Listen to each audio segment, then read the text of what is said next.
எங்களுடைய பக்கத்தில் இருந்து நாங்கள் இப்போதைக்கு நடைபெறுகின்ற அரசியல் நிலைமைகளினுடைய புரிதலையும் அந்த அடிப்படையிலே அந்த புரிதலின் பிரகாரம் வந்து நாங்கள் எப்படி செயல்பட விரும்புகின்றோம் என்ற விடயத்தை கொஞ்சம் வெளிப்படைத்தன்மையாக உங்களோடு பகிர்ந்து உங்கள் அனைவருக்கும் இருக்கக்கூடிய அந்த செயல்பாடுகள் தொடர்பாக இல்லை எங்களோட புரிதல் தொடர்பாக கூட இருக்கக்கூடிய கேள்விகளுக்கு ஆறுதலாக வந்து கலந்துரையாடி அதுக்கு தெளிவுபடுத்தக்கூடிய ஒரு சூழலை ஏற்படுத்துவது.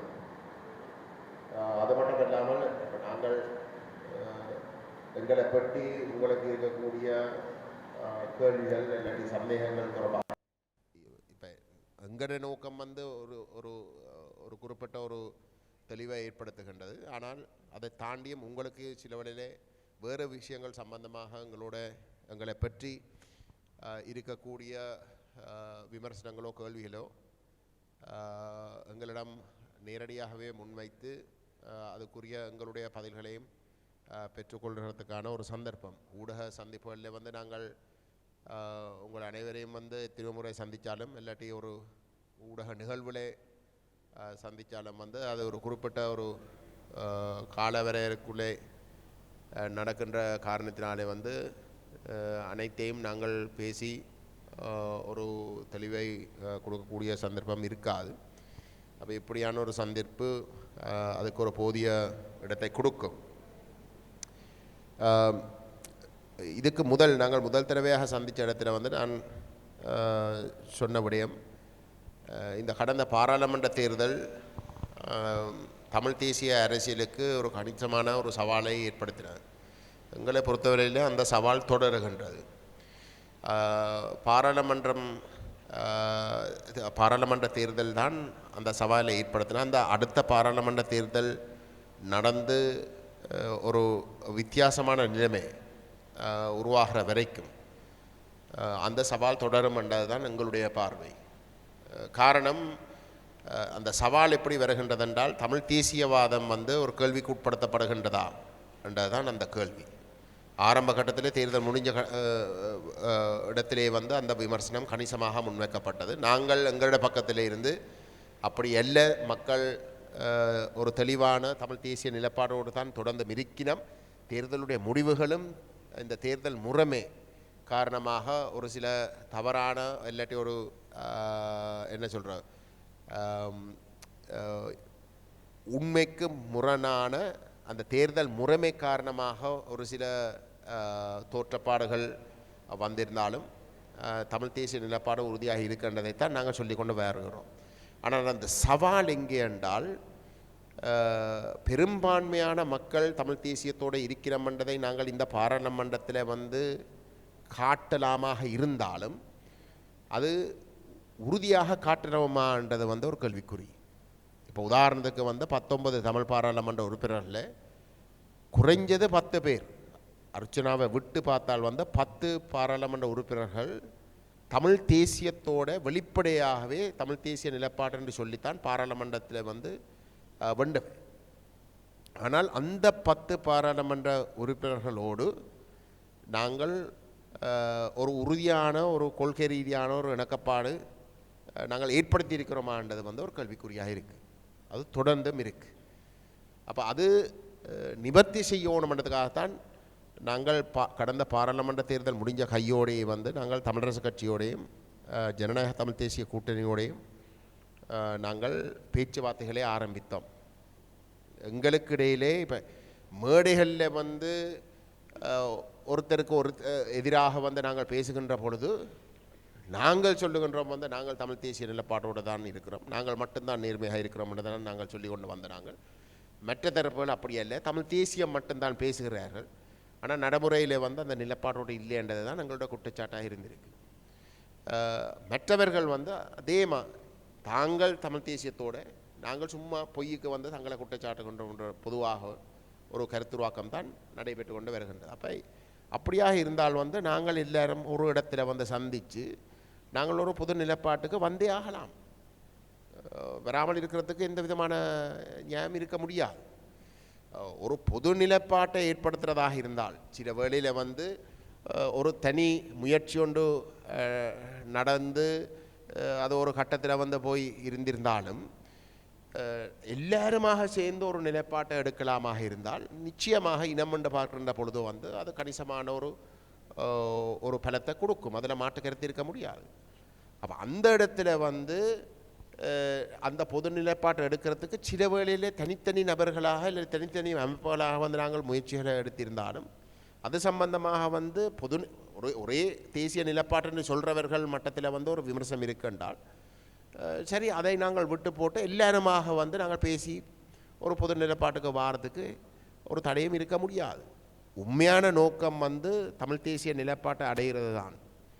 உண்மையான நோக்கம் வந்து தமிழ் தேசிய சிந்தனை எப்படி என்றாலும் நாங்கள் பெறுவது தான் எங்களோட முதல் குறிக்கோளாக இருக்கணும் என்றால் நாங்கள் அந்த விட்டு கொடுப்புன்னு சொன்னாலும் பரவாயில்லை, அந்த விட்டு கொடுப்பை செய்து பயணிக்கிறதுல வந்து ஒரு இடைஞ்சலும் இருக்கக்கூடாது. அதுதான் எங்களுடைய புரிதல். அப்போ அந்த அடிப்படையில் தான் நாங்கள் இந்த பேச்சுவார்த்தைகளை ஆரம்பித்தோம்.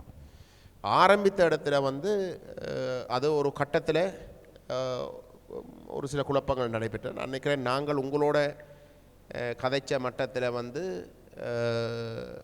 தமிழரசு கட்சி தொடர்ந்து எங்களோட பேசுகிறதுக்குரிய நிலைமை தான் இருந்தது. இதுக்கு கடைசியாக நாங்கள் உங்களோட சந்திக்க நாங்கள் தமிழரசு கட்சியுடைய பாராளுமன்ற குழுத்தலைவர் அவர்களோட தான் நாங்கள் பேசி கொண்டிருந்தாங்கள். கட்சியல் என்ற வகையில் வந்து பேசுகிறதுக்குரிய ஒரு சந்தர்ப்பத்தை ஏற்படுத்த சொல்லி நாங்கள் ஜனவரி 25 தான் நாங்கள் தீர்மானித்து வச்சிருந்தோம். ஆனால் அதுக்கிடையிலே தமிழரசு கட்சியில் வந்து ஒரு புதிய தலைவர் செயலாளர் பதவிகள் நிரப்பப்பட்டன. அந்த பதவிகள் நிரப்பப்பட்டதுக்கு பிறகு எங்களுக்கு ஒரு வேண்டுகோள் புதிய தலைவரால் ஏற்படுத்தப்பட்டது. இப்படி தலைவர் செயலாளர் இருக்க வெறுமனே பாராளுமன்ற குழு தலைவர்களோடு வந்து இந்த விஷயங்கள் கையாளப்படுகின்ற பொருத்தம் இல்லை என்று. ஆகவே நாங்கள் தமிழரசு கட்சியுடைய தலைவருக்கும் செயலாளருக்கும் வந்து நாங்கள் எங்களுடைய எண்ணங்களை வெளிப்படையாக வந்து கூறி நாங்கள் இந்த பேச்சுவார்த்தையை தொடர்றதுக்குரிய ஒரு சந்தர்ப்பத்தை கேட்டிருந்தோம். அப்போ அந்த இடத்துல வந்து அந்த செயலாளர் பதவியிலேயும் ஒரு மாற்றம் நடைபெற்று இப்போ எந்த ஒரு கட்டத்தில் வந்து தமிழரசு கட்சி அந்த பேச்சுவார்த்தையிலிருந்து விலகி கொள்ளுகின்றது. இப்போதைக்கு இந்த பேச்சுவார்த்தை தேவையில்லை என்று சொல்லி விலகி கொள்ளுகின்றது. ஆனால் ஜனநாயக தமிழ் தேசிய கூட்டணி அப்படி விலகிக்கொள்ளவில்லை. தமிழரசு கட்சி விலகி கொண்டதால் வந்து நாங்கள் அடுத்த கட்டம் பேச்சுவார்த்தை நடத்துறதுக்கு முன்னம், அதாவது ஜனநாயக தமிழ் தேசிய கூட்டணியோடு இணைந்து நாங்கள் அடுத்த கட்டமாக வந்து இந்த ஏற்கனவே நாங்கள் ஆரம்பித்த அந்த முயற்சிகளை முன்கொண்டு போவதற்கு சந்தர்ப்பம் ஒன்றை ஏற்படுத்துவதற்கு முன்னம் உள்ளூராட்சி சபை தேர்தல்கள் அறிவிக்கப்பட்டிருந்த நிலையிலே நாங்கள் அந்த தேர்தலை முகம் கொடுக்க வேண்டிய ஒரு இடத்துக்கு தள்ளப்பட்டோம். இப்போ தேர்தலுக்கு பிறகும்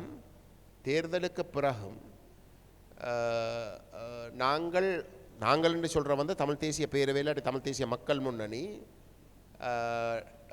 நாங்கள் முகம் கொடுக்க வேண்டிய சூழல் எப்படியாக இருந்தால் ஜனநாயக தமிழ் தேசிய கூட்டணி தேர்தல் காலத்திலேயும் பல மேடைகளிலே சொல்லியிருந்தது, தேர்தலுக்கு பிறகு தாங்கள் சைக்கிள் சின்னத்திலே இருக்கக்கூடிய அணியோட வந்து தாங்கள் ஆட்சி அமைக்கிறதுக்கு விருப்பம் உண்டு. அது நான் நினைக்கிறேன் ஊடகங்களையும் பகிரங்கமாக வெளியிடப்பட்டிருந்தது. தமிழரசு கட்சியுடைய நிலைப்பாடு வந்து தேர்தல் முடிவுகளின் பிரகாரம் வந்து முதலிடத்திலே இருக்கக்கூடிய தமிழ் தேசிய கட்சி ஆட்சி அமைக்கிறதுக்கு ஏனையோர்கள் அறுதி பெரும்பான்மை இல்லாத சபைகளில் வந்து ஏனையோர்கள் வந்து ஒத்துழைக்க ஓணும் என்றதுதான் அவர்களுடைய நிலைப்பாடு. அதுக்கு எந்த விதமான பேச்சுவார்த்தையும் அவசியம் இல்லை என்று சொல்லியிருந்தார். இப்போ ஜனநாயக தமிழ் தேசிய கூட்டணி எங்களோடு தான் ஆட்சி அமைக்கிறதுக்கு விருப்பம் என்று சொல்லியிருந்த ஒரு நிலையிலே நாங்கள் எங்களுடைய அமைப்பினுடைய பார்வையிலே வந்து அப்படி ஆட்சி அமைக்கிறதாக இருந்தாலும் வந்து கொள்கை ரீதியான ஒரு இணக்கப்பாடு இல்லாமல் வந்து நாங்கள் ஆட்சி அமைக்கிறதுக்கு எங்களுக்கு அப்படியே ஒரு தேவையும் கிடையாதுன்ற ஒரு அடிப்படையிலே நாங்கள் ஜனநாயக தமிழ் தேசிய கூட்டணியோடு தான் முதல் பேச நாங்கள் ஒரு முயற்சியை எடுத்தோம்.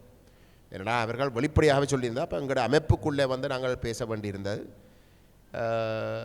தமிழரசு கட்சியோட பேசுகிறதா இவங்களோட முதல் பேசுகிறதான்ற கேள்விக்கு வந்து இவங்கள் வெளிப்படையாகவே வந்து தேர்தல் காலத்திலே வந்து சொல்லியிருந்த வந்து எங்களோட தான் நாங்கள் சேர்ந்து பயணிக்கிறதுக்கு விருப்பம் உண்டு. அப்படிப்பட்ட ஒரு நிலையில் பேச்சுவார்த்தைகள் இதுக்கு முதல் நாங்கள் செய்து கொண்டிருந்த இடத்துல வந்து தமிழரசு கட்சி ஒருதலை பட்சமாக வந்து விலகி இருந்த இடத்துல இவர்கள் விலகவும் இல்லை.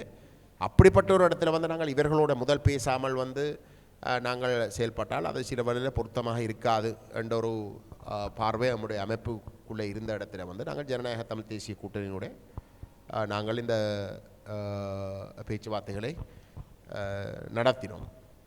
அப்பொழுது உண்மையிலே நான் நேரடியாக கலந்து கொள்ள முடியவில்லை. ஆனால் எங்களுடைய செயலாளர் கஜேந்திரன் அவர்களுடைய தலைமையிலே ஒரு குழு அங்கு அவர்களை சந்தித்தது. அப்போ ஜனநாயக தமிழ் தேசிய கூட்டணியுடைய நிலைப்பாடு கொள்கை அளவில் வந்து எங்களுடைய கொள்கைகளோடு பெரிய அளவில் வந்து முரண்பாடுகள் இருக்க முடியாது. ஆனாலும் கொள்கை ரீதியான ஒரு இணக்கப்பாடு ஏற்படுத்துவதற்கு போதிய நேரம் இல்லை. ஏனென்றால் அது வெறுமனே எங்களோட மட்டுமில்லை, தமிழரசு கட்சியோடையும் செய்ய வேணும் என்று நாங்கள் சொன்ன தமிழரசு கட்சியோடையும் கட்டாயம் சேர்க்க வேணும், அதில் மாட்டு கருத்தே இல்லை. ஆனால் உங்களுடைய நிலப்பாடும் தெளிவாக இருக்கணும். அந்த அடிப்படையில் தான் உங்களோட முதல் பேசுகிறோம் அண்டு சொன்ன இடத்துல வந்து அவர்கள் சொன்னவை வந்து இல்லை, இந்த இப்போதைக்கு வந்து நாங்கள் முதல் கட்டமாக ஆட்சியலை அமைக்கிறதுக்குரிய ஒரு புரிந்துரைக்க வருவோம். அப்போ நாங்கள் சொன்னாங்கள் வந்து நாங்கள் வேற தயார் இல்லை. எங்களை பொறுத்தவரையில் வந்து நாங்கள் கொள்கை ரீதியான ஒரு இணக்கப்பாடு இல்லாமல் வந்து நாங்கள் அதை தாண்டி நாங்கள் வேறு எதையும் நாங்கள் பேசுகிறதுக்கு தயாரில்லை என்று சொல்லி உண்மையிலே அந்த முதல் சந்திப்பு அதோட முடிஞ்சு கொண்டது. அப்பொழுது தமிழரசு கட்சியோடையும் ஒரு விதமான பேச்சுவார்த்தையும் நடக்கவில்லை. தமிழரசு கட்சி தொடர்ந்தும் சொல்லி கொண்டிருந்த வந்து தாங்கள் பேசுகிறதுக்கு எந்த விதமான தேவையும் இல்லை, இதில் முன்னுக்கு இருக்கிற கட்சிக்கு வந்து மெட்டவே எல்லாரும் வந்து ஆதரவு கொடுக்கணுமென்றது மட்டும்தான் தேவையாக இருக்கும் என்றதான் அவர்களுடைய நிலப்பாடாக இருந்தது. அப்போ அந்த இடத்துல வந்து ஜனநாயக தமிழ் தேசிய கூட்டணியுடைய முடிவுகளோடு நாங்களும் இணங்க முடியாத ஒரு நிலையிலே நாங்கள் உங்களுக்கு ஞாபகம் நாங்கள் ஒரு பத்திரிகையாளர் சந்திப்பை வைத்து நாங்கள் ஒருதலைபட்சமாக எங்களுடைய நிலைப்பாட்டை அறிவிக்கிறோம். அதில் நாங்கள் தெளிவாக சொல்லுகின்றோம், ஏனைய கட்சிகளோடு வந்து ஒரு கொள்கை ரீதியான ஒரு இணக்கப்பாட்டை ஏற்படுத்தாமல் நாங்கள் ஆட்சி அமைக்கிற சம்பந்தமாக எங்களுடைய அணுகுமுறை எப்படி இருக்கும் என்றால் அப்படி ஏற்படுத்த இயலாட்டி நாங்கள் ஒருதலைபட்சமாக வந்து எந்தெந்த சபையில் தமிழ் தேசிய கட்சிகளில் வந்து எந்த கட்சிக்கு முதலிடம் இருக்கோ அந்த கட்சிக்கு தவிசாளர் பதவியை கிடைப்பதற்கு நாங்கள் முழுமையான ஒத்துழைப்பை கொடுப்போம். எந்த கட்சி 2ஆம் இடத்தில் இருக்கோ அந்த கட்சி உபதவிசாளர் பதவியை பெறுவதற்கு நாங்கள் ஒத்துழைப்பை வழங்குவோம். அதுதான் நாங்கள் தெளிவாக சொல்லியிருந்தோம். அது எங்களுடைய ஒருதலைபட்ச நிலப்பாடு. அதை பற்றி வந்து வேறு எவரோடையும் வந்து பேசவும் தேவையில்லை. உண்மையிலே பேசுகிறதாக இருந்தால் வந்து கொள்கை ரீதியான ஒரு இணக்கப்பாட்டை ஏற்படுத்தி நாங்கள் ஒரு அணியாக எதிர்காலத்தில் வந்து பயணிக்கிறதுக்கு மட்டும்தான் நாங்கள் பேச தயாரே தவிர சபைகளை கைப்பற்றுறதுக்காக வந்து நாங்கள் அப்படிப்பட்ட ஒரு பேச்சுவார்த்தை நடத்த தயாரில்லை. நாங்கள் ஒரு அணியாக வர இடத்துல வந்து சபையில் உருவாக்குறதுக்கு எப்படி அதில் கையாளுறதுக்கு இல்லை, அதை முழு மெட்ட எல்லாத்தையும் பற்றியும் வந்து நாங்கள் அதுக்கு பிறகு வேணுமெண்டா பேசலாமன்றது தான் எங்களுடைய நிலப்பாடாக இருந்தது. இப்போ இந்த நிலையிலே தமிழரசு கட்சி கிட்டத்தட்ட ஒரு கிழமை தாண்டினதுக்கு பிறகு தமிழரசு கட்சி எங்களோட பேசுவதற்கு வந்து அழைப்பு கேட்டிருந்தது. அப்பொழுது நாங்கள் நினைக்கிறேன் ஊடகங்களுக்கும் தெரிய வந்து ஃபாக்ஸ் ஹோட்டலில் வந்து நாங்கள் சந்தித்த இடத்துல வந்து அதிலையும் வந்து தமிழரசு கட்சி ஒரு சில சபைகளில் வந்து தாங்கள் ஆட்சி அமைக்கிறதுக்கு தான் விரும்பின. உதாரணத்துக்கு வந்து பங்கிடுறதுக்கு இப்போ சாவச்சேரி நகர சபையில் வந்து தமிழரசு கட்சிக்கும் பேரவைக்கும் தமிழ் தேசிய பேரவைக்கும் வந்து சரி சமமான உறுப்பினர்கள். ஆனால் எங்களுக்குத்தான் தமிழ் தேசிய பேரவைக்குத்தான் கூட வாக்கு. அப்படி இருக்க அதில் வந்து பங்கிடுறதுக்கு வந்து விரும்பினவை. நாங்கள் சொன்னாங்க வந்து நாங்கள் இந்த விடயங்கள் சம்பந்தமாக எந்த விதமான பேச்சுவார்த்தைக்கு நாங்கள் வேற தயாரில்லை. பங்குற விஷயம் உங்களுக்கு விருப்பம் வேண்டாம் வந்து நாங்கள் கொள்கை ரீதியாக இணக்கப்பாடு வார இடத்துல நாங்கள் கணிசமான விட்டு கொடுப்பலை நாங்கள் இப்போவே சொல்லுவோம் வந்து நாங்கள் செய்ய தயார். ஆனால் கொள்கை ரீதியான இணக்கப்பாடு வராமல் வந்து நாங்கள் இதில் பற்றி பேச தயாரில்லை. நாங்கள் ஏற்கனவே ஊடகங்களுக்கு அறிவித்த நிலப்பாட்டோடு இருந்து நாங்கள் ஒரு ஒரு ஒரு ஒரு இன்ச் கூட வந்து நாங்கள் விலக தயாரில்லை. அதுதான் எங்களுடைய நிலப்பாடு. அதை நாங்கள் அறிவிச்சிட்டோம். அதை நீங்கள் ஏற்க தயாரில்லாமல் நீங்கள் வித்தியாசமாக நீங்கள் நடந்து கொள்ள போகிறீங்கன்னா அது முற்றிலும் உங்களுடைய விருப்பம். நாங்கள் இந்த அடிப்படையில் தான் செயல்படுவோம் என்று தான் நாங்கள் சொல்லிவிட்ட நாங்கள். ஆனால் இதில் நான் கொஞ்சம் ஆழமாக இன்னும் கொஞ்சம் விஷயங்களை நான் சொல்ல விரும்புகிறேன். என்னடா நீங்கள் அதை கட்டாயம் தெரிஞ்சிருக்கணும். இந்த கொள்கை ரீதியான இணக்கப்பாட்டை ஏற்படுத்துவதற்கு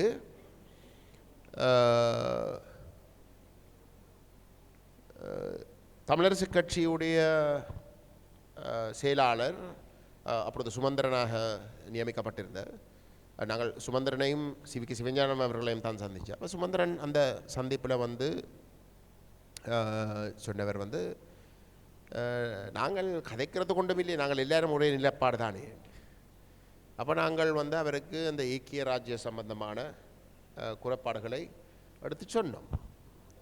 அதில் இருக்கக்கூடிய கணிசமான பிரச்சனைகளை பற்றி வந்து நாங்கள் அவருக்கு விளங்கப்படுத்தினோம்.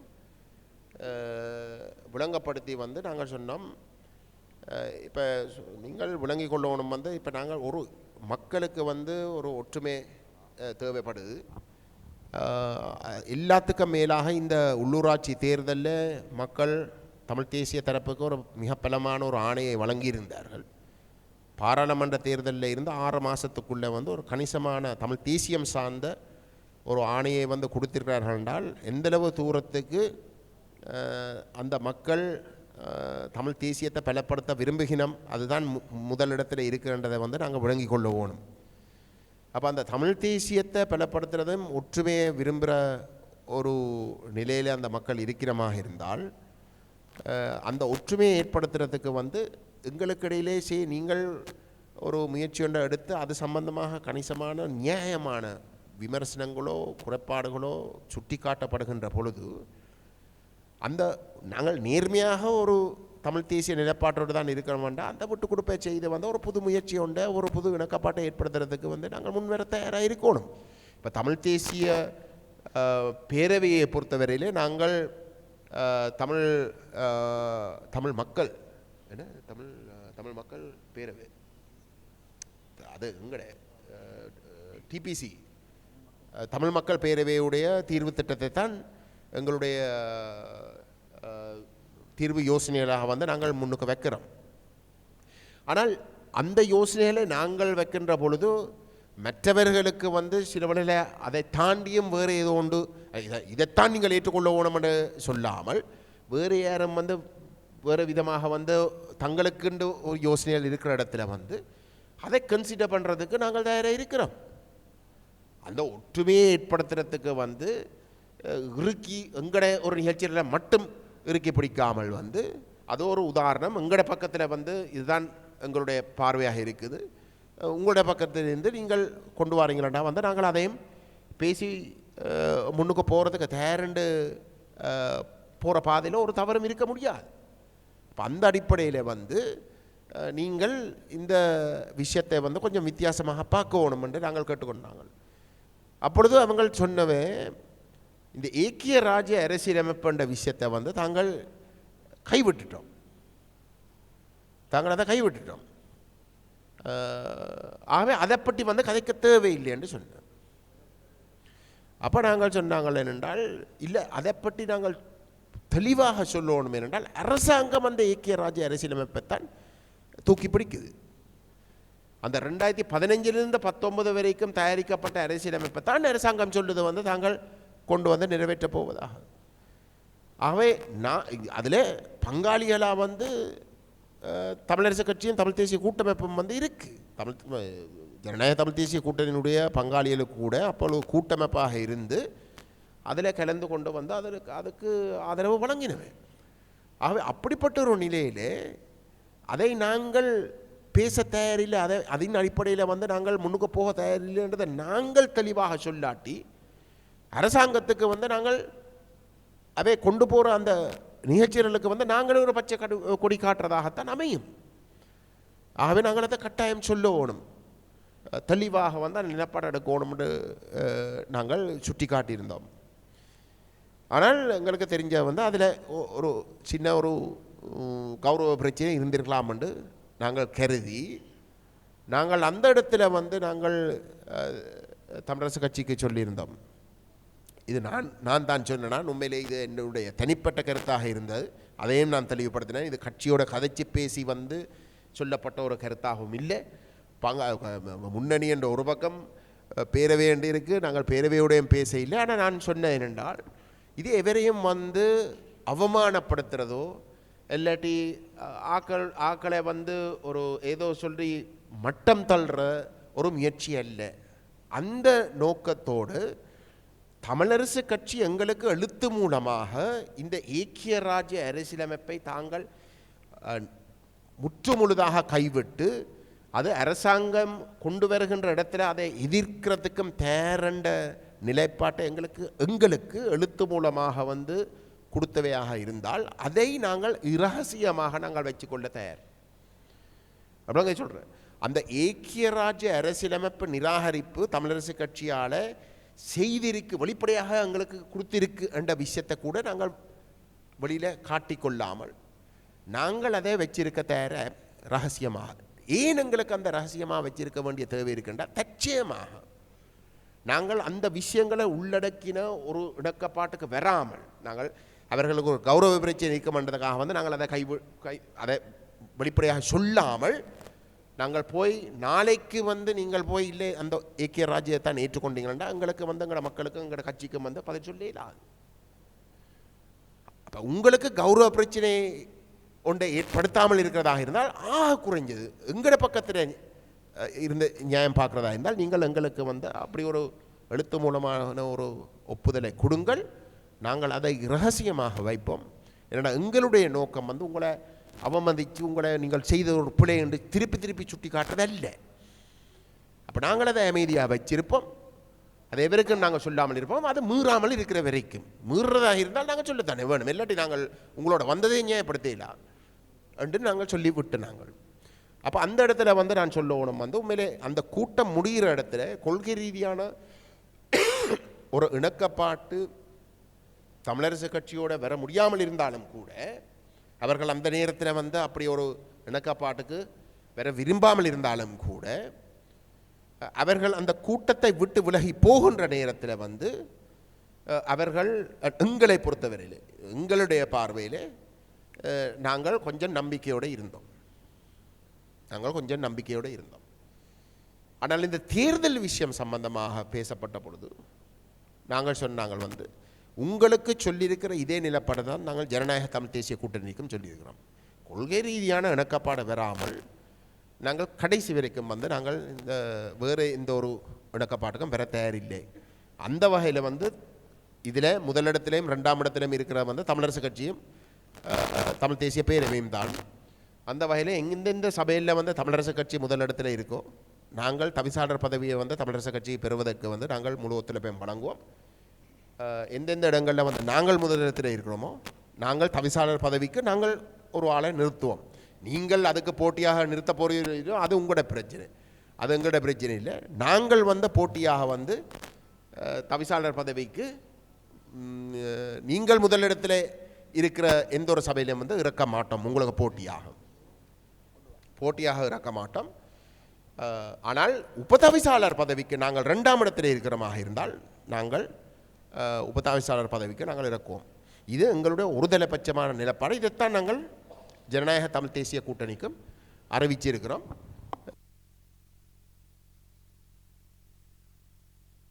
அவர்களும் எங்களோடு பேசுவதற்கு நேரம் கேட்டிருந்தது, அதே நாள் நேரம் கேட்டிருந்தது. அப்போ தமிழரசு கட்சியினுடைய கூட்டத்துக்கு பிறகு நாங்கள் இந்த ஜனநாயக தமிழ் தேசிய கூட்டமையை சந்திக்கிறோம் என்ற விஷயத்தையும் அவர்களுக்கு சொல்லித்தான் நாங்கள் முடிஞ்சோம். ஆனால் எங்களை பொறுத்தவரையில் வந்து எங்களுக்கு ஜனநாயக தமிழ் தேசிய கூட்டணியோட ஒரு கொள்கை ரீதியான இணக்கப்பாடு வரும் என்று நாங்கள் பெரிய அளவில் எதிர்பார்ப்பு இல்லை என்றதையும் நாங்கள் சொன்னோம். என்றால் நாங்கள் இதுக்கு முதல் அவர்களோட பேசியும் இருந்தோம். அப்போ அந்த இடத்துல வந்து அவர்கள் அந்த ஒரு அக்கறை ஒன்றும் காட்ட இல்லை. இப்போ பின்னேரம் வந்து நாங்கள் ஜனநாயக தமிழ் தேசிய கூட்டணியோட பேசின பொழுது அவர்கள் கொள்கை ரீதியான ஒரு இணக்கப்பாடு கொள்கை அளவில் வாரத்துக்கு இணங்கினவே. ஆனால் எங்களுக்கு எழுத்து மூலமாக எந்த விதமான ஒரு ஆவணமும் இருக்காமல் இருந்த பட்சத்தில் நாங்கள் அது சம்பந்தமாக ஒன்றும் அறிவிக்கவில்லை. ஆனால் அடுத்த நாள் திரு சுரேஷ் பிரேமச்சந்திரன் ஜனநாயக தமிழ் தேசிய கூட்டணி சார்பாக எங்களுக்கு எழுத்து மூலமான ஒரு சுருக்கமான ஒரு ஒப்பந்தத்துக்குரிய ஒரு வடிவத்தை அனுப்பியிருந்தார். அந்த விடயத்தை தமிழ் தேசிய பேரவையுடைய தலைவர்களோடு நாங்கள் ஆராய்ந்து நாங்கள் அதுக்கு பதிலாக வந்து அதில் முக்கியமான விஷயங்கள் இருந்தாலும் கூட அதை இன்னும் கொஞ்சம் டெவலப் பண்ணி நாங்கள் செய்ய வேணுமென்ற ஒரு விருப்பத்தின் அடிப்படையில் வந்து நாங்கள் ஒரு டிராஃப்ட் ஒன்றை அவர்களுக்கு திரும்ப செய்து வழங்கியிருந்தோம். அந்த இடத்துல வந்து அவர்கள் இதை நான் உங்களுக்கு வெளிப்படைத்தன்மையாகத்தான் சொல்கிறேன். நீங்கள் இது சம்மந்தமாக இன்னும் கொஞ்சம் ஆழமாக கேள்வி கேட்க விரும்புகிறீங்களான்றாலும் வந்து நான் அந்த பதில்களை சொல்ல தயார். அப்போ அதில் வந்து நாங்கள் அனுப்பின டிராஃப்டில் 2 விடயங்கள் அவர்கள் தவிர்க்க விரும்பினவே. ஒன்று, இந்த 13ஆம் திருத்தம் சம்பந்தமாக சொல்லப்படுகின்ற இடத்துல வந்து அவர்கள் அதை தவிர்க்க சொல்லி கேட்டுவே. 2வது வந்து தமிழ் தேசிய பேரவையுடைய தமிழ் மக்கள் பேரவையுடைய தீர்வு யோசனை என்ற விஷயத்தையும் அதில் தவிர்க்க விரும்பினவே. இரண்டால் அதில் தங்களுடைய பங்காளியாக இருக்கக்கூடிய டெலோ அமைப்பு தமிழ் மக்கள் பேரவையினுடைய உறுப்பினராக இருக்கே இல்லை. பிளாட்டும் இபிஆர்எல்எஃப்எம் இருந்தாலும் டெலோ இருக்கே இல்லை. அப்போ இந்த 2 விடயங்கள் சம்பந்தமாக நாங்கள் அவர்களை நேரடியாக சந்தித்து பேச வேண்டியிருந்தது. அந்த வகையில் வந்து நாங்கள் அவர்களை சந்தித்து பேசினோம். பேசி நாங்கள் 13ஆம் திருத்தம் சம்பந்தமாக சொன்னோம். 13ஆம் திருத்தத்தை வந்து இதில் நிராகரிக்காமல் நாங்கள் சேர்ந்து பயணிக்க முடியாது. ஏனென்றால் நாங்கள் ஒற்றையாட்சியை ஒரு ஆரம்ப புள்ளியாக கூட கருத முடியாத ஒரு நிலைப்பாட்டு தான் யதார்த்தம். ஆகவே அந்த விஷயத்தில் வந்து நாங்கள் ஒற்றையாட்சியை வந்து அறவே ஏற்க முடியாதுன்னு சொல்லி போட்டு 13ஆம் திருத்தத்தை வந்து நிராகரிக்காமல் இருக்கிறத வந்து எங்களை பொறுத்தவரையில் நேர்மையான ஒரு விஷயமாக எங்களுக்கு தெரியவில்லை. அதை எங்களோட கட்சி கடைசி வரைக்கும் ஏற்காது. ஆனால் அது நீங்கள் தான் அதை பற்றி ஒரு முடிவுக்கு வரணும். 2வது, பேரவேண்டிய தீர்வு திட்டத்தை பொறுத்தவரையில் வந்து நான் பாராளுமன்ற தேர்தல் முடிஞ்ச கையோடையே வந்து நான் டெலோடைய தலைவர் செல்வம் அடைக்கலநாதனோட தான் பாராளுமன்றத்தில் நிறுவனம் இந்த விஷயங்கள் சம்பந்தமாக ஒன்று சேர்கிற சம்பந்தமாக பேசி கொண்டு வருகிறேன். செல்வமண்ணே என்னுடைய கதைச்ச இடத்துல வந்து அவரை சொன்னவர் வந்து தானே பேரவைக்குள்ளே நேரடியாக ஒரு பங்காளியாக இருக்காமல் இருந்தாலும் கூட எழுகத்தமிழுக்கு வந்து நாங்கள் ஆதரவு வழங்கியிருந்தோம். ஏதோ ஒரு நான் நினைக்கிறேன் 2வது தடவையாக பேரவையிலிருந்து நாங்கள் விலகி இருந்தாலும் வந்து 2ஆம் பேரவை நடத்தின எழுகத்தமிழ் யாழ்ப்பாணத்தில் நடந்த எழுகத்தமிழுக்கு வந்து செல்வம் அடைக்கலநாதன் கலந்தும் கொண்டிருந்தார். ஆகவே அந்த இடத்துல அதை சுட்டி காட்டி எனக்கு சொன்னார், அது எங்களுக்கு பிரச்சனையாக வராது. ஆகவே டெலோ அமைப்பே வந்து அது ஒரு பிரச்சனையாக வராதுன்னு சொல்லியிருக்கிற இடத்துல நான் நினைக்க இல்லை வந்து உங்களுக்கு அது ஒரு பிரச்சனையாக வரும்ண்டு நீங்கள் தயவுசெய்து அதை பற்றி நீங்கள் யோசிங்கோ என்று சொன்ன இடத்துல வந்து அவர்கள் அந்த 2 விஷயத்துக்கும் இணங்கினவே. அந்த அடிப்படையில் தான் அந்த ஒப்பந்தம் உண்மையிலே கைச்சாத்திடப்பட்டது. அந்த ஒப்பந்தம் கைச்சாத்திடப்பட்ட நிலையிலே எங்களை பொறுத்தவரையிலே தமிழ் தேசிய பேரவையும் ஜனநாயக தமிழ் தேசிய கூட்டணியும் உண்டாக பயணிக்கிறதுக்கு ஒரு நிலைமையை உருவாக்கினது. அந்த ஒப்பந்தம் நாளைக்கு தமிழரசு கட்சி இணங்க தயாராக இருந்தால் தமிழரசு கட்சியோடு நாங்கள் உண்டாக பயணிக்கிறதுக்கு அது உறுதிப்படுத்தும். அதில் எந்த விதமான சந்தேகமும் இருக்க முடியாது. தமிழ் தேசிய பேரவையை பொறுத்தவரையிலே நாங்கள் அதை ஆழமாக சிந்தித்து நாங்கள் அந்த நிலைப்பாட்டை பகிரங்கமாக நாங்கள் அந்த பேரவையோட என்ன டிடிஎன்ஏயோட வந்து செய்த ஒப்பந்தத்தை கைச்சாத்திட்ட நிகழ்வுலையும் கூட நாங்கள் அதை தெளிவாக சொல்லியிருந்தோம். எங்களை பொறுத்தவரையிலே இந்த ஒற்றுமை 2010ஆம் ஆண்டில் இருந்து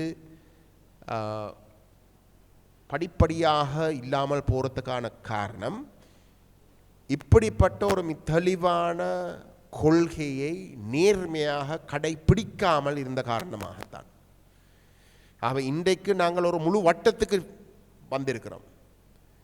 தமிழ் மக்கள் தமிழ் தேசிய நிலைப்பாட்டோடு உறுதியாக நின்று அது இன்றைக்கு ஒரு கேள்விக்குறியாக வந்திருக்கோண்டு கேள்வி கேட்குற அளவுக்கு வந்திருக்கிற ஒரு நிலையிலே நாங்கள் இந்த கொள்கை ரீதியான ஒரு இறுக்கமான ஒப்பந்தத்துக்கு அனைவரையும் அரவணைச்சு கொண்டு போகிறதுக்குரிய தேவையும் மக்கள் மட்டத்திலேயும் ஏற்பட்டிருக்கின்ற ஒரு நிலையிலே அப்படிப்பட்ட ஒரு ஒப்பந்தம் கைச்சாதப்படுகின்ற பொழுது அதுக்கு நேர்மையாக பயணிக்கிற பொழுது எங்களுக்கு மற்றவர்களுக்கும் இடையே எந்த ஒரு இடைவெளியும் வரப்போகிறது இல்லை என்றதையும் நாங்கள் வெளிக்காட்டுற நோக்கத்தோடு தான் நாங்கள் இந்த முயற்சிகளை வந்து மேற்கொண்டோம். ஆகவே இன்றைக்கு ஜனநாயக தமிழ் தேசிய கூட்டணியோடு நாங்கள் செய்திருக்கிற ஒப்பந்த எங்களை பொறுத்தவரையிலே அது ஒரு நிரந்தரமான ஒரு இணக்கப்பாடாக பார்க்குறதை தான் நாங்கள் விரும்புகிறோம். ஆனால் அதில் இருந்து எவரும் தவறக்கூடாது. ஒப்பந்தம் ஒன்றை செய்து போட்டு வந்து அந்த ஒப்பந்தத்துக்கு நேர்மையாக பயணிக்காமல் இருக்கிற வந்து அது 2010 வந்து நாங்கள் தமிழ் தேசிய கூட்டமைப்பில் இருந்து விலகிறதுக்கு அதுதான் காரணம். மக்களுக்கு வந்து தேசியவாதம் என்று சொல்லி போட்டு தேசியவாதத்துக்கு நேர்மையாக பயணிக்காமல் போகிறத வந்து நாங்கள் ஏற்க முடியாது. இப்போ இன்றைக்கும் நாங்கள் ஒரு ஒப்பந்தத்தை செய்திருக்கிறோம். ஏனென்றால் பலத்த சந்தேகங்கள் எங்கள் மட்டத்தில் இருக்கிற எல்லாத்தையும் ஒப்பந்தத்தை இல்லை. பற்றி பேரவையினுடைய உறுப்பினர்களோட ஒரு ஒப்பந்தமும் இல்லை. உண்மையை சொன்னால் எங்களுடைய பேரவையுடைய பங்காளி கட்சிகளோடு எழுத்து மூலமான ஒப்பந்தம் எதுவும் இல்லை. அவர்கள் எங்களோட வந்து சேர வந்து கொள்கை ரீதியான நிபந்தனை இல்லாத ஆதரவுன்னு சொல்லித்தான் வந்தவன். அந்தளவு தூரத்துக்கு எங்களுக்கு கொள்கை ரீதியான ஒரு இடைவெளியும் இல்லை. அவ்வளோங்க சொல்கிறேன். ஆனால் மெட்ட இடங்களிலே வந்து எங்களுக்கு பலத்த சந்தேகங்கள் இருக்குது. நாங்கள் முரண்பட்டு இருக்கிறோம். 15 வருஷமாக வந்து சண்டை பிடிச்சு கொண்டு வரோம். பகிரங்கமாக வந்து கடுமையாக வந்து விமர்சித்து கொண்டு வருகிறோம். இப்போ அந்த சூழலில் ஒரு ஒப்பந்தம் அத்தியாவசியம். அந்த ஒப்பந்தத்துடைய பெருமதி என்னென்றால் அந்த ஒப்பந்தத்துக்கு நேர்மையாக நாங்கள் பயணிக்கிறன்ற ஒரு செய்தியை நாங்கள் சனத்துக்கு கொடுக்குறோம். அப்போ அதுதான் எங்களுடைய பார்வை. அந்த அடிப்படையில் தான் நாங்கள் ஜனநாயக தமிழ் தேசிய கூட்டணியினுடைய அந்த ஒப்பந்தத்தை செய்தோம். தமிழரசு கட்சியோடையும் நாங்கள் இந்த உள்ளூராட்சி சபைகள் அமைக்கிற அந்த பதவிகள் எல்லாத்தையும் பெறுவதற்கு உரிய அந்த காலம் எல்லாம் தாண்டினதுக்கு பிறகு பாராளுமன்றத்தில் கடைசியாக வந்து நான் வெளியில் போக வேண்டி வந்து என்னுடைய தனிப்பட்ட ஹெல்த் காரணமாக நான் வந்ததுக்கு பிறகு போன பாராளுமன்ற அமர்வில் நான் பாராளுமன்ற குழுத்தலைவரையும் சந்தித்து திரு சாணக்கியன் அவர்களையும் நான் சந்தித்த இடத்துலையும் வந்து நான் சொன்னேன், நான் இப்போ பதவியில் எல்லாம் பெற்று முடிஞ்சுதானே, இப்போயாவது வந்து இந்த கொள்கை ரீதியான ஒரு இணக்கப்பாட்டை ஏற்படுத்துறதுக்கான ஒரு முயற்சி ஒன்றை நாங்கள் செய்யத்தானே வேணும் என்று கேட்ட இடத்துல வந்து என்று நான் சொல்லியிருந்தேன். உங்களுக்கு தெரியும், நாளைக்கு நாங்கள் இந்த பொறுப்புக்கூறல் சம்பந்தமாக ஒரு அனைத்து தரப்புகளையும் வந்து ஒரு பொது நிலைப்பாட்டிலே இருப்பதற்கு ஒரு முயற்சி ஒன்றையும் நாங்கள் செய்ய முயற்சிக்கின்றோம். அதுக்கும் தமிழரசு கட்சியுடைய தலைவர், செயலாளர், மற்ற பாராளுமன்ற உறுப்பினர்களையும் வந்து நாங்கள் அழைச்சிருக்கின்றோம். அவை எங்களுடைய நோக்கமே நாங்கள் கொள்கை ரீதியான தமிழ் தேசிய இனப்பிரச்சனைக்கு தீர்வு சம்பந்தமாகவும் பொறுப்புக்கூறல் தொடர்பாக ஒரு பொது நிலைப்பாட்டை ஏற்படுத்துவது மிக மிக அவசியம், மிக மிக அவசியம். அப்போ அந்த ரெண்டு விடயங்களில் அந்த கொள்கை ரீதியான இணக்கப்பாட்டை ஏற்படுத்துவதற்கு நாங்கள் போதிய அளவு விட்டு கொடுப்பும் நாங்கள் செய்கிறதுக்கு தயாராகவும் இருக்கிறோம். அதையும் நாங்கள் இதுக்கு முதலும் சொல்லியிருக்கிறோம், நாங்கள் திரும்பவும் உங்களுக்கு சொல்கிறோம், நாங்கள் அதை செய்கிறதுக்கு தயாராக இருக்கிறோம். ஜனநாயக தமிழ் தேசிய கூட்டணியோடு வந்து நாங்கள் கொள்கை ரீதியான ஒப்பந்தம் செய்த இடத்துல நாங்கள் அதுக்கு பிறகு அவர்களுக்கு வந்து ஒரு சில சபைகளில் வந்து அவர்கள் ஒரு சில விஷயங்களை கையாள விரும்பின விஷயங்களுக்கு நாங்கள் முழு ஒத்துழைப்பையும் நாங்கள் தயாராக இருந்த நாங்கள் அவ்வளோங்க சொல்கிறேன். சில வழியிலே எங்களுடைய பேரவைக்குள்ளே இருக்கக்கூடிய ஒரு சில எதிர்பார்ப்புகளை கூட நாங்கள் ஏதோ ஒரு வகையில் சமாளிக்க வேண்டியும் இருந்தது. ஆனால் நாங்கள் அதை செய்வோம். என்னென்ன நாங்கள் அதை வெளிப்படையாகவும் சொல்லியிருந்தோம். எங்களோட உறுப்பினர்கள் முழு பேருக்கும் வந்து அது தெரியும். கொள்கை ரீதியான இணக்கப்பாட வருகின்ற இடத்துல வந்து நாங்கள் கணிசமான விட்டு கொடுப்பதை நாங்கள் எங்கட பக்கத்திலேருந்து செய்ய தயாராக இருக்கணும்ன்றதை நாங்கள் சொல்லியும் இருக்கிறோம். ஆகவே இதுதான் இந்தியான் இருக்கக்கூடிய அரசியல் ரீதியான எங்களுடைய செயல்பாடுகளாக இருந்திருக்கு. எங்களை பொறுத்தவரையில் வந்து தமிழரசு கட்சியோடு நாங்கள் கொள்கை ரீதியான ஒரு இணக்கப்பாட்டை ஏற்படுத்துறதை நாங்கள் தொடர்ந்து விரும்புகிறோம். அது கட்டாயம் நடக்கணும். சில வேளையில் வந்து ஒரு விமர்சனம் இருக்கலாம். உங்களோட கேள்வியில் கேட்குறதுக்கு முன்னமே நான் இந்த பதிலை சொல்கிறேன்னு யோசிச்சிருக்கிறேன். தமிழரசு கட்சி என்ன சொன்னாலும் வந்து 8 ஆசனங்களை வச்சிருக்கிறோம். நீங்கள் முதல் தமிழரசு கட்சியோட பேசி ஒரு முயற்சி ஒன்று செய்திருந்தால் அவர்களுக்கு இந்த கௌரவ பிரச்சனை ஒன்றும் வந்திருக்காது. ஆனால் உண்மையிலே வந்து நாங்கள் அவர்களோட பேசினோம். நான் ஏற்கனவே சொன்னதை போல் வந்து நாங்கள் அவர்களோட பேசி நாங்கள் இந்த விஷயங்களை சொல்லியும் இருந்தோம். இதில் எங்களுடைய பார்வையில் தற்சயமாக தமிழரசு கட்சி வர தயார் இல்லாட்டி ஏதோ ஒரு காரணத்துக்காக தமிழரசு கட்சியை ஏதோ ஒரு வகையில் ஒரு வருவதற்கான ஒரு சூழலை ஏற்படுத்த பார்க்குவோம். கொஞ்சம் ஒரு அழுத்தத்தையுமே ஏற்படுத்த பார்க்குவோம். அப்போ அந்த அழுத்தம் வந்து என்னை பொறுத்தவரையிலே 2 விதமாகத்தான் ஏற்படுத்தலாம். அவை வர தயார் இல்லை என்றால், வர தயார் என்றால் ஒரு பிரச்சனையும் வராது. தற்சயமாக அவை வர தயார் இல்லை என்றால் அவர்களுக்கு வந்து கொஞ்சம் அழுத்தம் ஏற்படுத்துகிறா 2 விதத்தில் தான் அதை செய்யலாம். ஒன்று, தமிழ் அரசியல் அரங்கில் இருக்கக்கூடிய மற்ற அனைத்து தரப்புகளும் ஒன்று சேர்ற ஒரு கொள்கையில் வந்து ஒரு நிலப்பாட்டுக்கு வாராது. அந்த நிலப்பாடு தமிழ் தேசிய நிலப்பாடு, எவரும் கேள்வி கேட்க முடியாத ஒரு நிலப்பாடு. அந்த நிலப்பாட்டுக்கு தமிழரசு கட்சியை தாண்டி மற்ற எல்லாரும் வருவது, அப்படிப்பட்ட ஒரு நிலைமை உருவாகிற இடத்துல வந்து கணிசமான ஒரு கருத்துருவாக்கம் உருவாகும். தமிழரசு கட்சி ஏன் இந்த நிலப்பாட்டுக்கு நங்கையிலாது, அப்படிப்பட்ட ஒரு நிலைமை வருகின்ற பொழுது தமிழரசு கட்சி ஒன்று சேர்றதுக்கான சந்தர்ப்பத்தை ஏற்படுத்தலாம். 2வது, மக்கள் ஏதோ ஒரு வகையில் வந்து இந்த பிரச்சனையை கை கெடுக்கிறார். தெற்கிலே நடந்த மாதிரி 3 வருஷத்துக்கு முன்னம் தெற்கிலே நடந்த மாதிரி. அப்போ அந்த மக்கள் விஷயத்தை ஒரு பக்கம் வச்சு அரசியல் ரீதியாக வந்து ஒரு அழுத்தத்தை கொடுக்குறாண்டால் இந்த உள்ளூராட்சி சபையில் தமிழரசு கட்சி அவர்களே அறிவித்ததை போல வந்து யாழ்ப்பாணத்தில் மட்டும் 17 சபைகள், அந்த 17 சபைகளில் தமிழரசு கட்சி கிட்டத்தட்ட 14 சபைகளில், நாளை தவிர 14 சபைகளில் சரிண்ணே, மேக்சிமம் 14 இல்லாட்டி குறைஞ்ச வந்து ஒரு 12 சபைகள்லையாவது தவிசாளர் பதவியில் பெறுவதற்கான சந்தர்ப்பம் இருந்தது. அப்போ அந்த சந்தர்ப்பம் எங்களோட ஒரு நெக்கப்பாட்டுக்கு வந்திருந்தால் அது அந்த மேக்சிமத்துக்கு வந்து நிச்சயமாக போயிருக்கும். ஆனால் அவர்கள் அதை விரும்பவில்லை. கொள்கை ரீதியான நெருக்கப்பாட்டுக்கு வந்து நாங்கள் ஒரு அணியாக வாரதை விரும்பவில்லை. ஒரு அணியாக வந்திருந்தால் வந்து அறுதி பெரும்பான்மை வந்து சபையில் வந்து கிடைச்சிருக்கும். ஆனால் அதை விரும்பவில்லை. கொள்கை ரீதியான இணக்கப்பாட்டுக்கு தான் விரும்பவில்லை. அப்படியாக இருந்தால் நாங்கள் என்ன செய்யலாம்? ஜனநாயக தமிழ் தேசிய கூட்டணி இணங்குற இடத்துல கிட்டத்தட்ட 14 சபையில் வந்து தமிழரசு கட்சி முதலிடத்தில் இருக்கிற நிலையிலே மாற்றம் வரும். நாங்கள் ஜனநாயக தமிழ் தேசிய கூட்டணியோட சேர்ற இடத்துல கிட்டத்தட்ட 10 சபையில் வந்து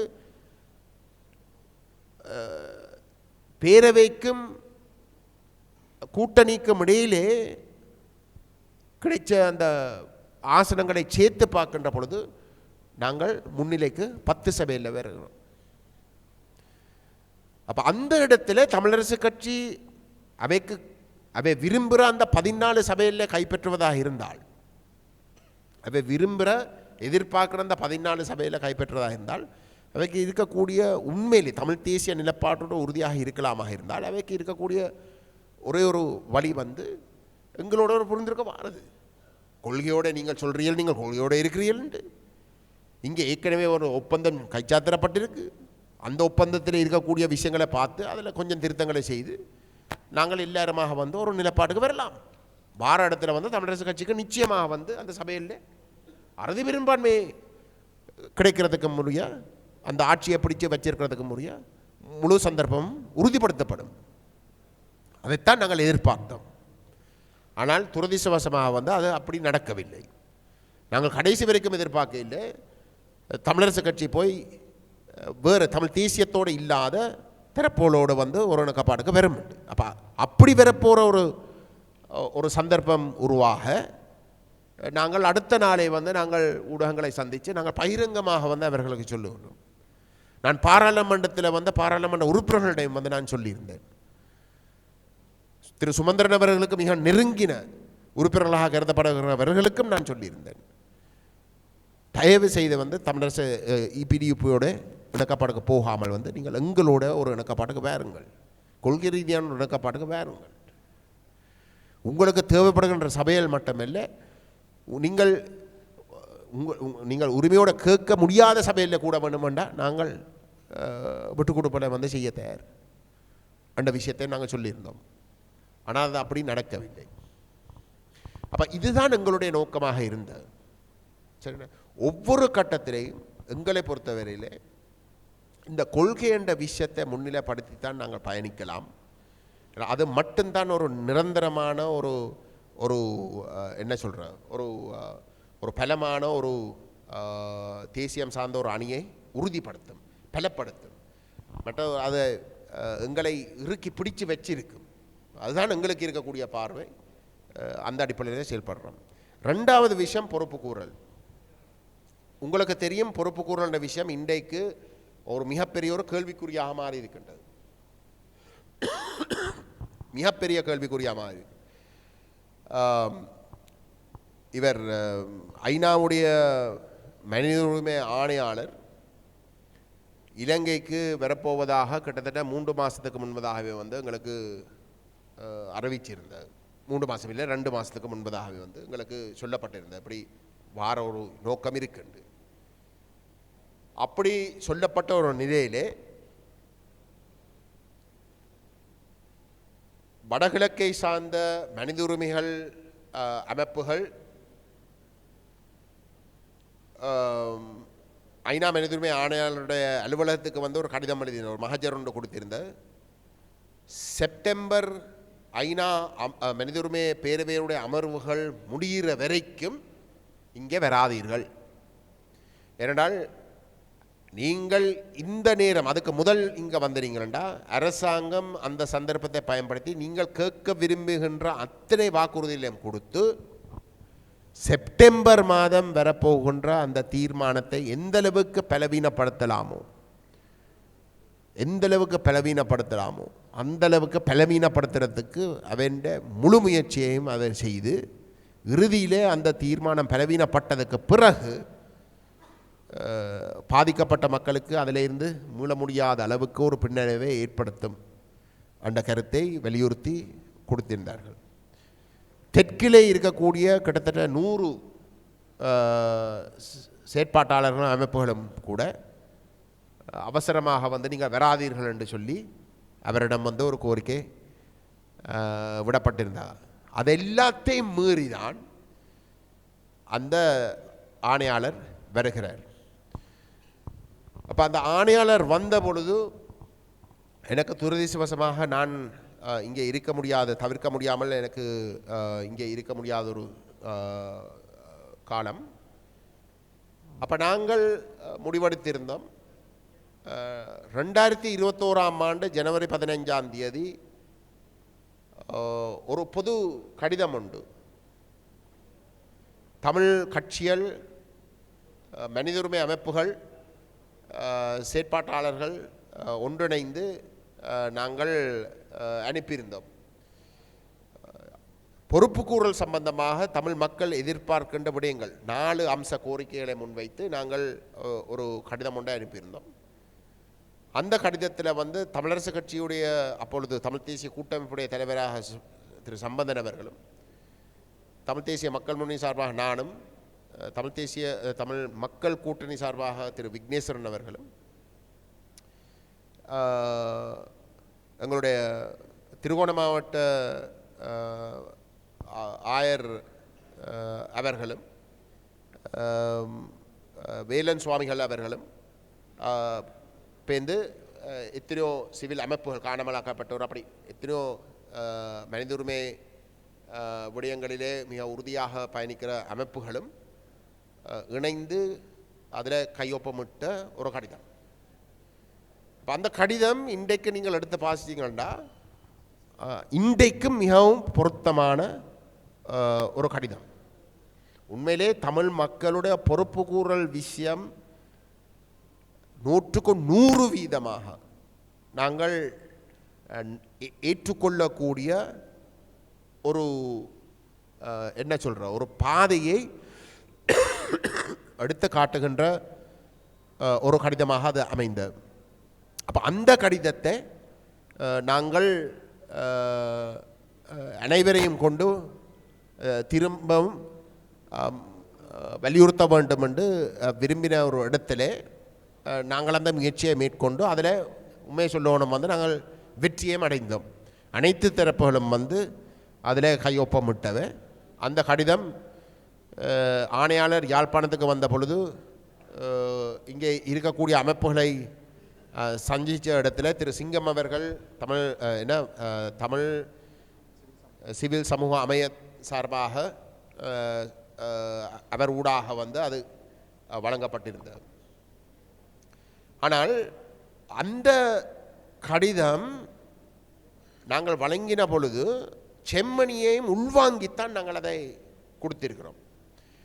ஏனென்றால் உங்களுக்கு தெரியும், அது இப்போ இருக்கிற சூழல் பொறுப்புக்கூறல் படிப்படியாக வந்து குறைச்சி இன்றைக்கு ஒரு பேச்சு பொருளாகவே போர்க்காலத்தில் நடைபெற்ற இனப்படுகொலை சம்பந்தமான முயற்சிகள் கிட்டத்தட்ட சைவருக்கு வருகின்ற அளவுக்கு படிப்படியாக குறைச்சி கொண்டு வந்து விட்டுட்டோம். அது இன்றைக்கு ஒரு பேச்சு பொருளாக உண்டு இல்லாத அளவுக்கு அதை பலவீனப்படுத்தி இருக்கிறோம். கடந்த தீர்மானத்தை எடுத்து பார்த்தீங்கன்னா வந்து அது ஒரு உள்ளக விசாரணையை தான் வலியுறுத்து, அரசாங்கத்தை வந்து விசாரிக்க சொல்லி தான் வலியுறுத்தி இருக்கு. அப்போ அப்படிப்பட்ட ஒரு நிலையிலே அதுவும் அந்த தீர்மானத்தை நீங்கள் பார்த்துட்டீங்கன்னா போர் கடைசி கட்டங்களில், போரோட கடைசி கட்டங்களில் நடந்த விஷயங்களை மட்டும்தான் விசாரிக்கப்பட வேண்டும் என்றது தான் அந்த 2012 அந்த தீர்மானத்துடைய குறிக்கோளாக இருந்திருக்கு. செம்மணி போர் நடைபெற்ற காலத்திலே தான் நடைபெற்று, ஆனால் இந்த தீர்மானம் விரும்புகின்ற அந்த காலப்பகுதிக்கு வெளியில். அப்போ ஒரு புது தீர்மானம் செப்டம்பரில் வர இருக்கு. செம்மணி எப்போ மறக்கப்பட்ட ஒரு விஷயம். வெறுமனே 15 சடலங்களை வந்து கண்டுபிடிச்ச இடத்துல வேறு எந்த ஒரு முயற்சியும் அந்த சூழலை வந்து விசாரிக்கிறது கூட அரசாங்கம் அன்றைக்கு எடுக்கல. அந்த 15ஓட வந்து நான் நினைக்கிறேன் திரு லக்ஷ்மண் கதிர்காமர் வெளிவிவகார அமைச்சராக இருக்கிற இடத்துல வந்து ஒரு பொய், இப்படி ஒரு மாஸ் கிரேவ்ஸும் இல்லை. ஒரு குற்றவாளி வந்து ஒரு குற்றவாளியாக நிரூபிக்கப்பட்ட ஒரு இடத்துல அந்த கோபத்தில் வந்து அவர் எல்லாத்தையும் அரசாங்கம் மேலே சுட்டிக்காட்ட விரும்பின ஒரு நிலையில் தான் அவருடைய அந்த வாக்குமூலம் இருந்ததே தவிர அதில் ஒரு உண்மைத்தன்மையும் இல்லை என்று சொல்லி அதை நிரந்தரமாக மூடி அப்படியே கிடப்பில் போடுறதுக்கு தான் அவர்களோட முழு முயற்சியும் இருந்தது. அவர்கள் மட்டும் இல்லை, சந்திரிகாண்ட அரசாங்கம் மட்டும் இல்லை, அதுக்கு பிறகு வந்து ரணில் விக்ரமசிங்க அரசாங்கம் கூட முதல் ஒன்றும் எடுத்து பார்க்கறதுக்கு விரும்பவே இல்லை. ராஜபக்ச பற்றி வந்து நாங்கள் பேருந்து சொல்ல தேவையில்லை.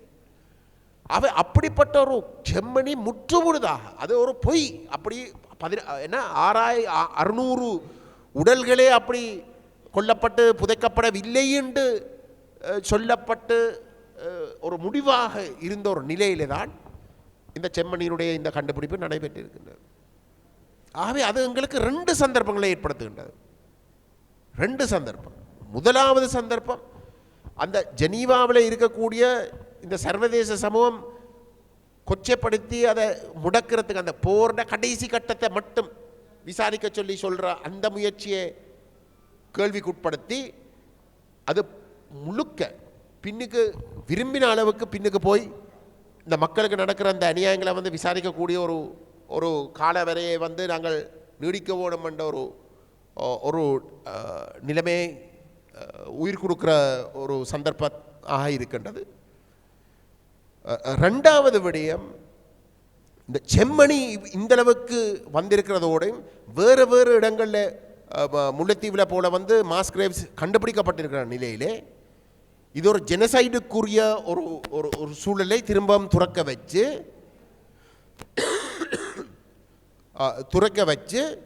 விசாரிக்கிறதுக்குரிய ஒரு சந்தர்ப்பத்தையும் ஏற்படுத்துகின்றது. அதாவது இது நடந்தது வெறுமனே இந்த ரெண்டு தரப்புகளுக்கும் இடையிலே நடக்கிற ஒரு போர் இல்லை.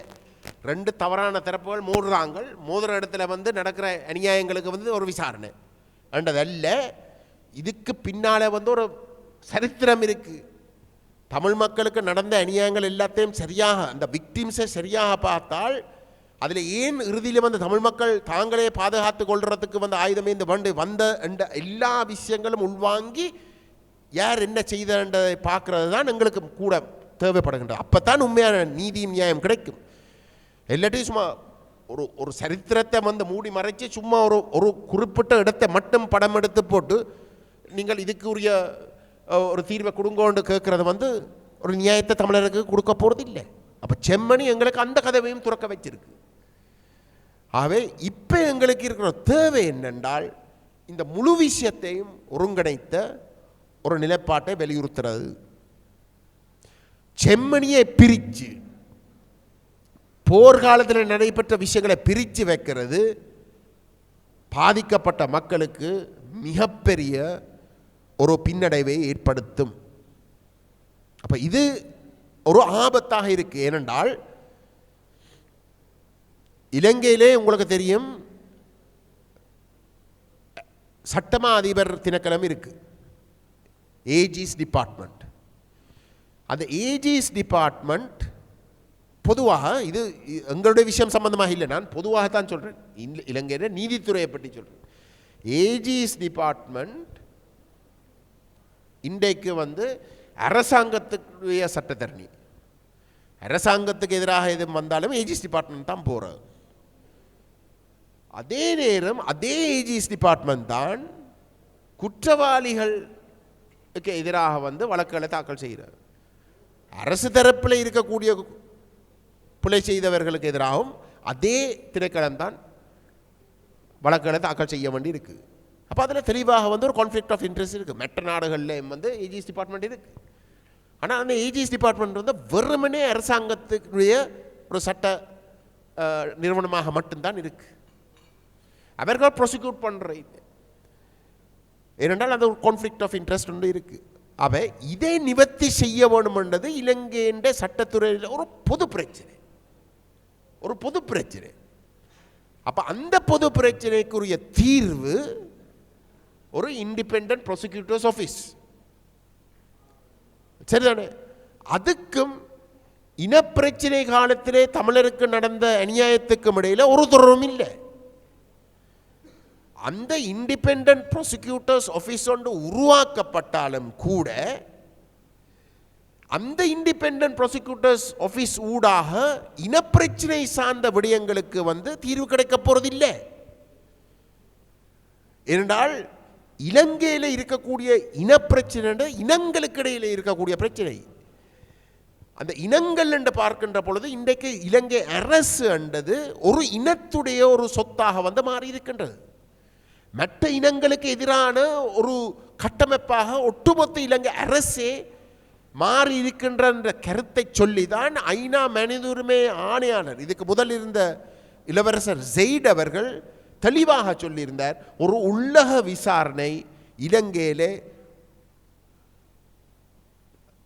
பொருத்தமே இல்லை என்று, பொருத்தமே இல்லை என்று. ஏனென்றால் இலங்கைக்குள்ளே அந்த இனப்பிரச்சனையுடைய அந்த அதனுடைய தாக்கம் முற்றுமுழுதாக ஒட்டுமொத்த இலங்கையினுடைய அரசு இயந்திரத்தையே நடுநிலைமை தன்மை இழக்க வச்சிருக்கின்றது. ஆகவே அது ஒருபோதிலும் ஒரு உள்ளக விசாரணை ஊடாக இந்த இனப்பிரச்சனை சார்ந்த குற்றங்களுக்கு அந்த இனப்பிரச்சனையாலே மோதலாலே நடைபெற்ற குற்றங்களுக்கு ஒரு தீர்வு கிடைக்காது. ஆகவேதான் ஆக குறைஞ்சது ஒரு கலப்பு பொறுமுறையாவது உருவாக்கணும். ஒரு சர்வதேச விசாரணை தான் மிக பொருத்தம். ஆனால் ஆக குறைஞ்ச வந்து ஒரு கலப்பு பொறுமுறை என்று சொன்னார்கள். அதுக்கு நாங்கள் ஒரு விட்டு கொடுப்பாக தமிழ் தரப்பு அறிவித்தது. அப்படி ஒரு கலப்பு பொறுமுறையை நாங்கள் பரிசீலிப்பதாக இருந்தால் அதனுடைய முழு கண்ட்ரோலும் சர்வதேச மட்டத்தில் ஐநா மட்டத்தில் இருந்தால் மட்டும்தான் அந்த கலப்பு பொறுமுறையை கூட நாங்கள் கொஞ்சமாவது வந்து பரிசீலிக்கலாம். இல்லாட்டி அதுவும் எங்களை பொறுத்தவரை ஏற்கவே முடியாது. அதுதான் எங்களுடைய நிலைப்பாடாக இருந்தது. இன்றைக்கு திட்டமிட்ட வகையில் இந்த நான் ஏற்கனவே சொன்னேன், பொதுவாக இலங்கையிலே குற்றவியல் சட்டத்துறையில் இருக்கக்கூடிய ஒரு மிகப்பெரிய ஒரு குறைபாடாக இருக்கக்கூடிய இந்த ஏஜிஸ் டிபார்ட்மெண்ட்டுடைய என்ன சொல்கிற ஒரு கான்ஃப்ளிக்ட் ஆஃப் இன்ட்ரெஸ்ட் விஷயத்தை வச்சுக்கொண்டு ஒரு இண்டிபெண்டன்ட் ப்ராசிக்யூட்டர்ஸ் ஆஃபீஸ் ஒன்று அவசியம் என்ற விஷயத்தை தமிழருடைய பொறுப்புக்கூறல் விஷயத்துக்கும் தீர்வாக அதை கொண்டு வர ஒரு முயற்சி ஒன்று தீவிரமாக முன்னெடுக்கப்படுகின்றது. நாங்களும் இண்டிபெண்டன்ட் ப்ராசிக்யூட்டர்ஸ் ஆஃபீஸுக்கு ஆதரவானவர்கள், அதில் மாற்று கருத்து இல்லை. நாங்கள் கடந்த பாராளுமன்ற வரவு செலவு திட்ட பேச்சில் ஜஸ்டிஸ் மினிஸ்ட்ரி கீழே வந்து நடந்த விவாதத்தில் வந்து நான் கலந்து கொண்டு வந்து இண்டிபெண்டன்ட் ப்ராசிக்யூட்டர்ஸ் ஆஃபீஸர் நானே வலியுறுத்தினான். அவர் சட்டத்தரணியாக வந்து எனக்கு தெரிஞ்ச ஒரு கருத்தை தான் நான் சொன்னேன்.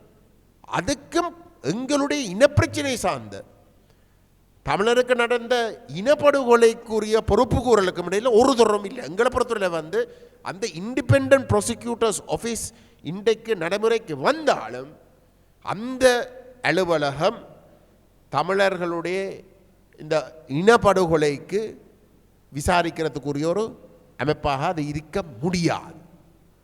ஏனென்றால் இந்த கடந்த 35 வருஷமாக இந்த இனப்பிரச்சனையால் ஸ்ரீலங்கா அரசு கட்டுமானத்துக்கு நடந்திருக்கின்ற அந்த பக்கசார்பான தன்மை நீக்கப்பட போவதில்லை. வெறுமனே ஒரு நிறுவனம் ஒன்றை புதுசாக உருவாக்குவதின் ஊடாக. அப்போ இதுதான் நிலப்பாடு. அப்போ இதை நாங்கள் அவசரமாக கையாள வேண்டும். இல்லாட்டி இந்த ஜெனீவா மிகப்பெரிய அளவுக்கு பிழைக்கப் போகின்றது.